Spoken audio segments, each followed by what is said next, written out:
We got 11 seasons of Frasier, 20 if we count Cheers.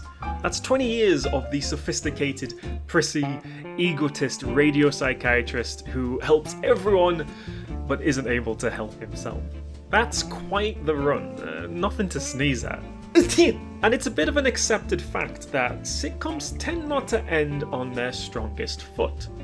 In fact, for a lot of them, Friends, my cab's downstairs, I'll drive it to the airport. Hey guys, wish me luck. How I Met Your Mother, Scrubs. Like most hospitals, Sacred Heart makes their interns put on a sketch show. That is one long-ass booby. Seinfeld, I wonder who that could be. Peep Show, etc. I tracked your IP address. The last season is largely seen as among, if not the worst one. But, you know, like the rule that insists that the spin-off is always worse than the original, Frasier seems to be the exception that proves it. In fact, like its predecessor Cheers, I found season 11 was a very strong goodbye to the show. I have never seen anything more beautiful in my entire life. Probably partly because, while I stand by the sentiment that Frasier is a shockingly consistent show for its long run, I do feel like seasons 8 and 9 are the weakest of the bunch. In those 2 years, the show feels like it's spinning its wheels a bit, content-wise. Doing safe, predictable, but kind of boring plots. I can hear you fighting about me from down the hall. You're right, I don't deserve a job. Clever, that's not true. It is, forget it. I'm a hopeless screw-up, just like my priest said. What happened? What have we done? No, wait, come back! Lana is always funny. Put your brother on! Oh, will you be a sweetie and make me some coffee? Okay. Put your brother on the phone! But Frasier's long courtship of her is surprisingly dull. Mostly revolving around her snooze fest of a friend Claire and annoying son Kirby.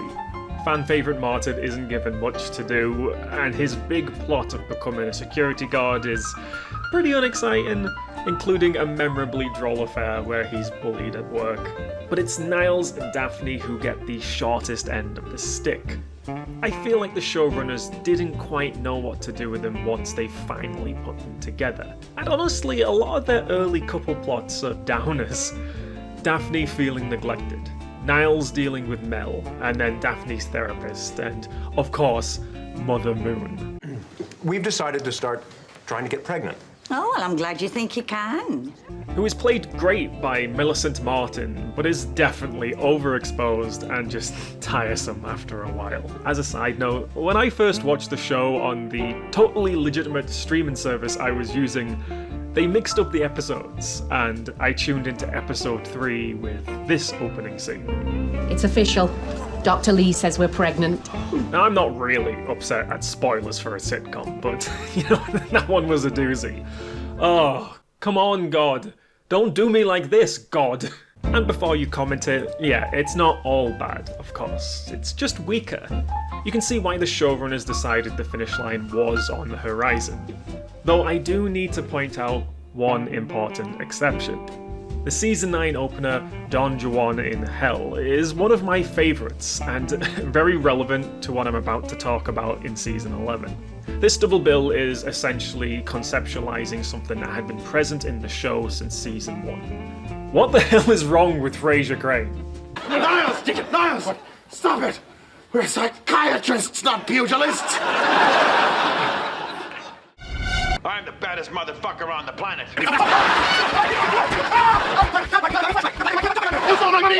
Now, a long string of love interests is par for the course in sitcoms. It keeps things moving and plot opportunities sprouting. You know how Lily and I have been looking for new couple friends ever since we lost Robin and Barney, and Ted and Stella, and Ted and Robin, and Ted and Victoria? Geez, Ted, when are you gonna get your life together? The fact that Frasier is a twice married, almost thrice, 50-ish-year-old man who otherwise can't make relationships last more than a few weeks. Please, I can explain! Oh, don't bother. And I bet you don't even have Tourette's syndrome.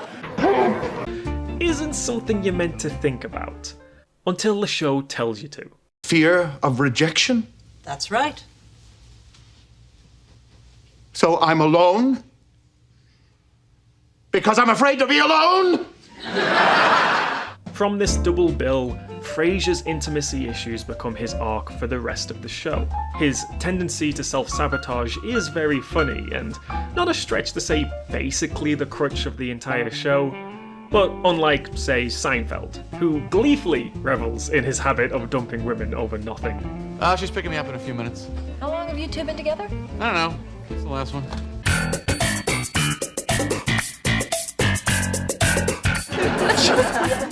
You don't consider age in the face of cleavage? For Frasier, it's also a bit of a sad character flaw that you do connect with. Can't you think of something helpful to say for once? Well, I'm sorry if the material isn't fresh anymore. It's not easy coming up with happy talk every time you can't make it work with a woman. Anyways, I feel like season 10 amended some things. Julia is a big step up from the last love interest, including a fantastic callback to Cheers. You disgust me. I hate you. Are you as turned on as I am? More. Know-it-all! True! Snob! Are you as turned on as I am? What? No! Oh, did you just come on to me? Plus, Daphne officially becoming a crane by botching a dinner party is a top 10 all-timer for me. It's also around here that Frasier reaches his apex of prissiness and bitchiness, which I think is when the character is at his funniest. That's Frasier's signature sauce. Except it's so much better. I think you should send him the recipe.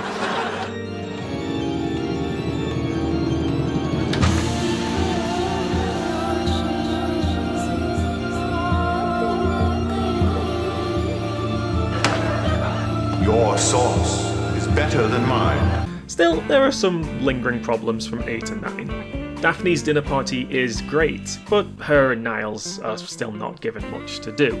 There are just 3 things I hate in this world: gammon, the sun, and fandoms. So I don't know whether this is sacrilegious to say, but do people like Niles' heart problem arc? It's, again, it's such a downer. Even with some great heartfelt moments in the hospital. When you think about eating now, what would you rather have me thinking about? It's like, come on guys, Niles is the funniest character in the show. Do you not have anything funny for him to do? And Roz sleeping with Frasier is, I'm sorry, probably one of the show's biggest mistakes. They didn't sync one of the best male-female platonic relationships on TV. But they did throw a big sharp stick at it. Roz! Frasier. Roz! Frasier. Do we have time to squeeze in one more? Plenty of time, Frasier. 2 more minutes. And I feel they almost knew that from how little it affects anything. And Martin, again, is there. I mean, he's great. You know, he's always great. They really know how to use him comedically at this point. And the zombies, as soon as he sees them, he's going to know it's a prank because he just pranked you. And there are no such things as zombies! But he's also just kind of there, sitting in his chair, saying funny things. My name's Martin Crane. When I made this tape, I was 64 years old. But now, I'm dead.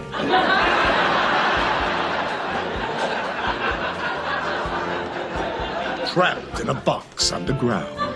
Oh, Martin. So I didn't actually watch the show until I was in my late 20s. I don't know what the energy going into season 11 was. Was it excitable? Was it apprehensive after the last few years? In any case, I was a bit burnt out at that point. But man, season 11 really comes out swinging.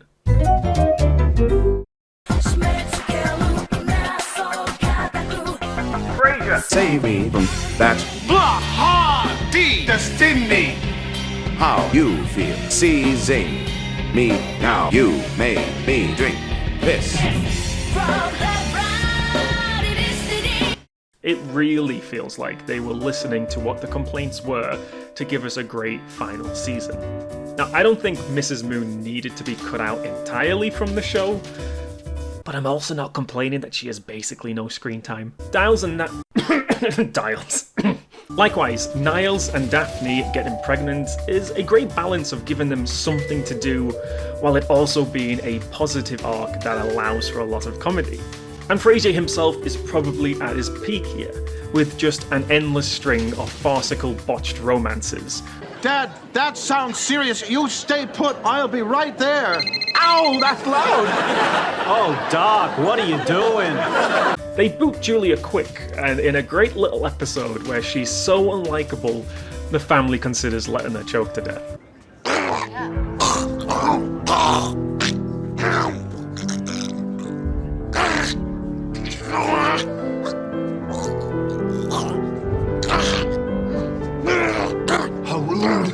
Paving the way for another string of mishmash disasters, each one like a little British play, and having the vibes of the show's biggest inspiration, Fawlty Towers. Peaking with what has to be the ultimate karmic retribution for Frasier's inability to control himself. Here he is, Dr. Crane, on stage pretending to be a big baby to hide the fact he was about to sleep with another man's wife. Wow! Just beautiful cringe comedy. I do concede there is an argument to be made that some of season 11 is retreading old ground, a greatest hits collection, if you will. A gay man thinks Frasier is interested in him again. Would 3 weeks on Capri in Bertolucci's villa change your mind? It's worth a try. Frasier playing along with this relationship due to being dazzled by the money and fame from being with them. Again, Frasier is distressed over the meaning of reoccurring nightmares. Frasier struggles to connect with his son's new interests, only to renew their bond over some young love drama. Frasier and his dad find themselves fighting over the same woman. I thought you brought her here for me. Since when do I bring you women? Only for her to choose Martin, and it's not even close. Hell, Ronnie is basically Sherry 2.0. I think almost an admittance from the show that they had introduced the perfect woman for Martin just a bit too early. As others have pointed out, there's also some of Cheers' final season here, with a few repeated plot beats. Oh, Clown Frasier, we meet again.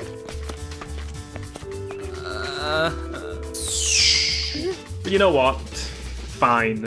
Some of these are really great episodes in the show because they do mix it up enough to prevent redundant episode plots. They even found a way to bring back Maris. Niles' references to his ever-absent, increasingly bizarre wife were some of the best jokes in the early seasons. She was deliberately taunting me, playing the same coquettish games we used to play in restaurants, batting her eyes and coyly hiding behind her breadstick. It's hard to believe that's the same frail woman who once sprained her wrist from having too much dip on a cracker. Frasier, if you're serious about that whoopee cushion, I happen to have one at the house. Last year, a disgruntled servant left one on Maris's dining room chair. Fortunately for all of us, embarrassment was averted when my little fawn proved too light to activate it. So it was great they were able to revisit that well after she had gone unmentioned for a few years. I mean, laying off for a bit was probably the smart move. They kind of hit the ceiling on what a freak she was. Also, I thought, because here she is in season 11, murdering someone. Well, of course you're alone. You're alone because you killed your boyfriend! Like I said, it's a greatest hits, and they mostly land. But what of Frasier? What of Frasier's final arc? While on the one hand you could argue that they had a whole season to build up the final love interest for Frasier, I think it was smarter to play into the show's strengths for its farewell season. Light-hearted, farcical comedy of errors with a bit of a wrap-up at the end. Speaking of which, despite the overall episode playing it pretty safe, I really enjoy how the finale ends. Leading up to it, a lot is done to settle the characters before sending them off. Some are better than others. While Rose's promotion is kind of abrupt, Martin moving out feels like an inevitable bittersweet moment. In fact, one of my favourite moments in season 11 altogether is Martin's dream sequence. Seeing the character develop from eternally bitter and resentful to a light-hearted scoundrel is incredibly smooth over the show's 10-year run. And while the rest of the cast are having really memorable nightmares, Martin's sleeping dance number is a celebration, a full stop on his arc. A lot hasn't changed for him. He never got over having to use his cane.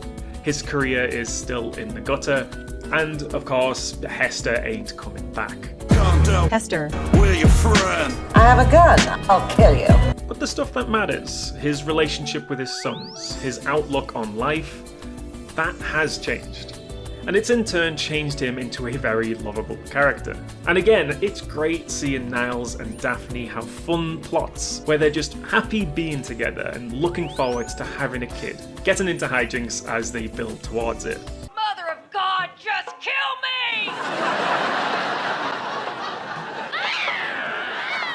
It's not all bangers. Niles likes fast food, must have been written on a slow day. Crazy an order from pizza.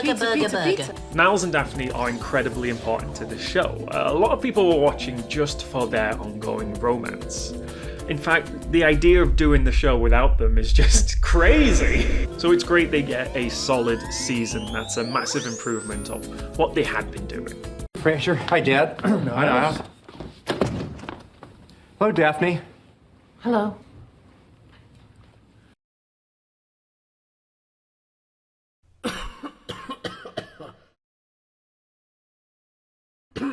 You simp.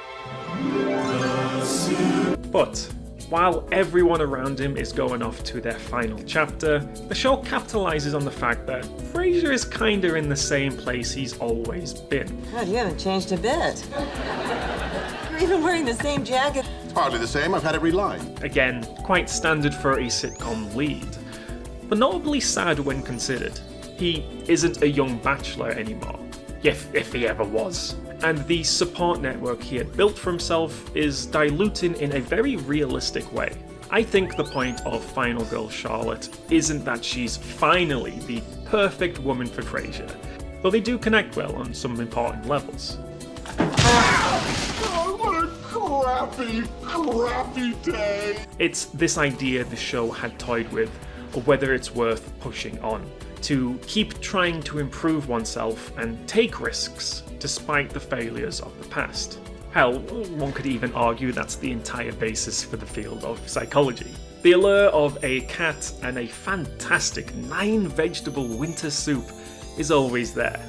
To give up and settle into one's rut, not unlike Martin as he was in season 1. So it's never bothered me that Charlotte only pops up in the final few episodes and is largely not around in that finale, or even that she's unceremoniously written off in the reboot. It was time. I told him, get off your knees, stop begging, I'm already out the door. And things with Charlotte? She told me the same thing. Now, yeah, I hate when YouTubers get real. But, you know, as someone who does suffer from OCD, it's a message that I've always connected with. That eternal persistence that makes life worth living. Come my lady, come my lady, you're my butterfly, sugar. What's up, geeks and gamers? Today we're beating the speedrun for Final Frasier RPG. Let's see how well I do. Drop the frame! Drop the frame! Try and beat that, if you can. For Frasier, it's a choice of two paths. One, more of the same. A comfortable new radio show doing the same thing while everyone he knows leaves. Or two, a risk. A new town with a new unknown opportunity. And when Frasier does get on that plane to San Francisco at the end, it's not a note of, ooh, I hope he gets married again. It's a celebration of taking the dive and pushing on again and again. Keep hosting dinner parties even though you have never once pulled off a successful one. And something I appreciate that's not brought up too much is it's not a true repetition of how the show started, despite what the characters say. It does end and begin with Frasier leaving the comfort of his home to take strides somewhere else. Only when it happened in season 1, well, he was kind of forced to. He couldn't do private practice anymore after his ledge incident, and he needed to escape his failed marriage. Already doomed from this and this. Don't forget this. Lillith and Frasier break up on Cheers, NBC Thursday. Lillith and Frasier. Plus, while Seattle was a new adventure, it was also still a safety net, an old home with a broken but still present support network. You know, I'd forgotten what a weird little person you are. This is the true mark of how Frasier has actually grown. In season 11, his choice to move on is a real choice, made in the face of another, safer path. He's learned to acknowledge his faults, and while totally not over them, the show ends on that note of persistence and optimism. I've always really liked Grammer's quote on what happens to the character after the finale. I could see it going either way. They could lovingly fall into each other's arms, or knowing Frasier's luck, she'll tell him to get lost. In fact, one is reminded of the opening to season 5, where the woman he took a chance to chase on holiday at the end of 4 hears what he did, is immediately creeped out, and leaves. So, the only reason you're on this plane is because of me. Call it kismet. Can I switch seats? Because it doesn't matter. The series, despite what some say, does not end on a cliffhanger. The ending was the choice to go. What happened next is essentially irrelevant.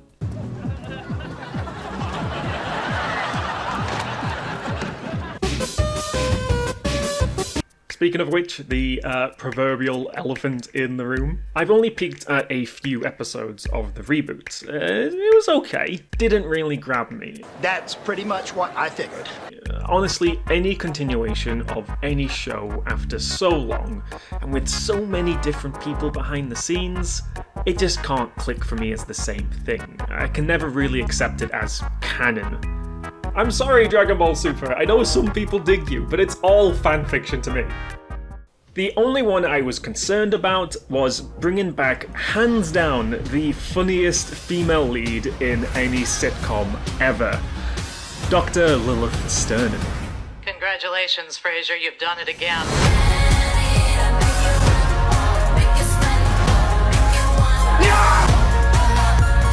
I feel like striking you.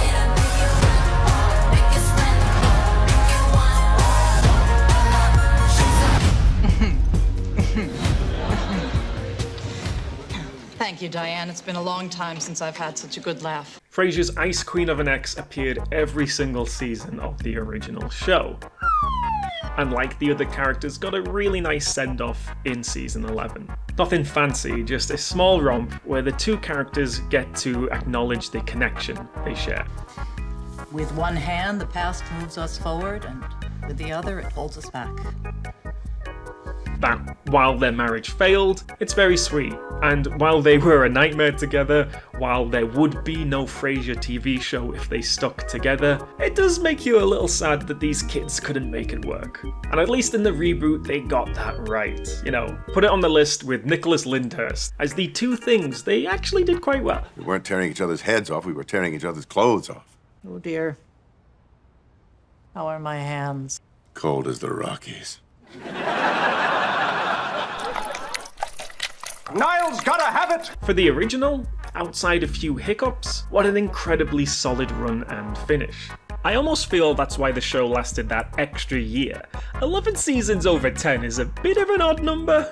The series was lulling a bit, so yeah, get some of the old writers back and have one last blowout season that's just a lot of fun and ends the show on a strong note. And for a series that went on that long and a character that went on even longer... Do you have any idea what it's like to play the same character for 20 years?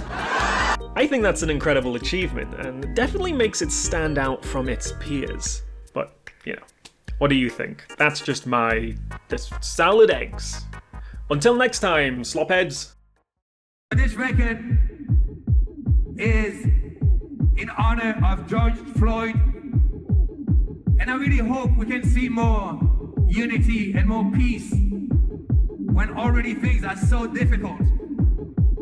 So, shout out to his family.